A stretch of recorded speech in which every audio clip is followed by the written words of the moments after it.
조선 초기 일본 왜구의 울릉도를 비롯해 연안에 대한 노략질이 심각했습니다. 조선 정부는 왜구로부터 울릉도 거주민을 보호하기 위해 울릉도에 관리를 파견하여 섬에 거주하는 사람들을 육지로 데리고 나오는 쇄환 정책을 실시하였습니다. 조선 중기 이후에는 왜구 외에도 조선인과 일본인들이 울릉도에 들어간 사실을 알게 된 조선 조정은 울릉도에 관리를 보내어 섬을 수색하고 토벌하는 수토 정책을 실시했습니다. 특히 조선 숙종 시대 울릉도 영유권 분쟁을 계기로 울릉도에 대한 지리적 인식이 확대되었습니다. 이에 따라 그 부속 섬인 우산도에 관심을 가지게 되었고 지도 작성에도 영향을 주어 그 위치가 명확하게 부각되었습니다. 어떻게 해서 이러한 결과가 나오게 되었을까요? 오늘은 박석천과 울릉도 도영에 대해 알아보도록 하겠습니다. 1710년 사직 이광적이 숙종에게 일본 왜구가 울릉도를 약탈하고 있으니 서둘러 대책을 마련해 주십시오라고 상소를 올립니다. 숙종 임금과 신하의 이러한 대화는 무엇을 의미한 것일까요?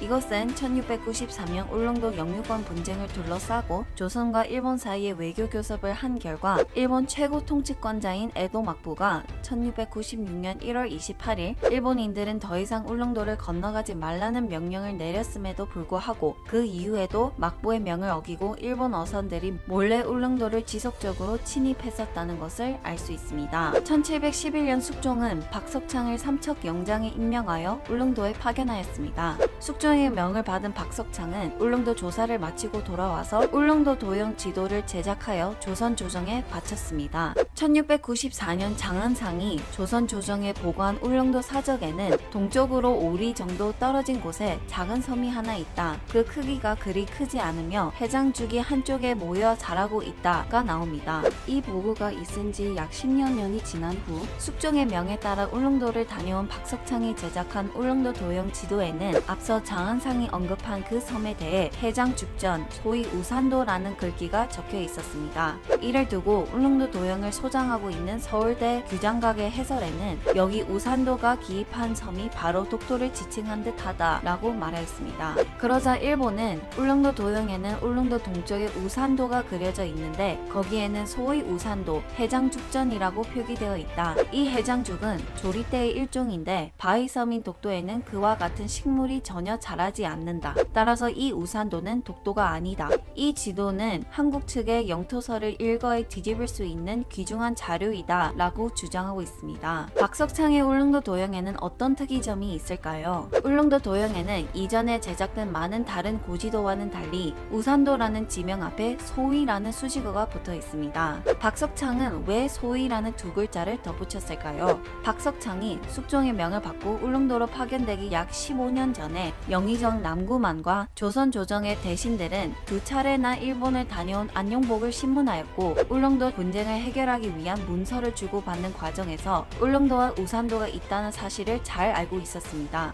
따라서 숙종의 명을 받고 울릉도에 파견된 장안상과 박석창 역시 울릉도와는 별개로 우산도가 동해 바다에 존재하고 있다는 것을 사전에 충분히 인식하고 있었다고 봅니다. 수토관 장안상과 박석창은 독도인지에 어떠한 차이가 있을까요? 1694년 울릉도에 파견된 장안상은 독도를 발견하였습니다. 하지만 그 섬에 대해 우산도라고 명칭을 부여하여 이를 문헌 기록에 정확하게 남기지 않았습니다. 그에 반해 1711년 박석창의 경우는 장안상과는 달리 우산도를 확인하지는 못한 것 같습니다. 다만 울릉도에서 약 2km 떨어진 장안상이 발견한 해장죽이 자라는 섬을 목격한 박석창은 그 섬에 소위라는 글자를 덧붙여 소위우산도라고 기재한 것으로 보입니다. 그렇다면 박석창의 울릉도 도영 소위우산도라고 표기한 곳은 오늘날 죽도로 보는 것이 타당하며 현재 독도와는 구별해서 보아야 합니다. 박석창은 왜 죽도를 소위우산도라고 적었을까요?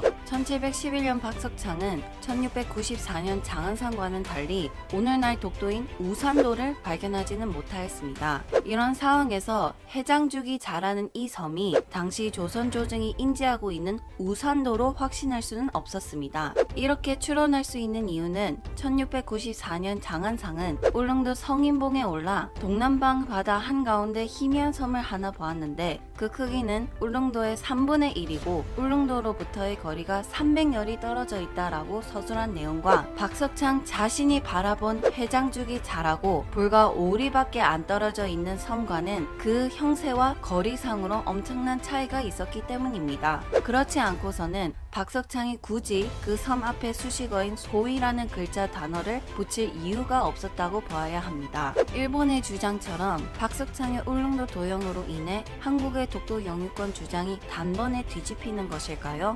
아닙니다. 18세기 조선 지도의 울릉도에는 더 이상 해장죽전이라는 용어가 나오지 않을 뿐만 아니라 소위 우산도가 우산으로 표기되어 있습니다. 이것은 숙종 이후 계속되는 수터 과정에서 우산도가 현재 죽도가 아님을 확인하게 된 결과입니다. 지금 한국에서 소위 우산도를 두고 독도라고 주장하는 사람은 아무도 없습니다. 박석창의 울릉도 도용에 나오는 소위 우산도는 현재 죽도이고 소위라는 수식어가 없는 우산도는 현재 독도를 가리키는 것입니다. 독도는 한국당 시청해 주셔서 감사합니다.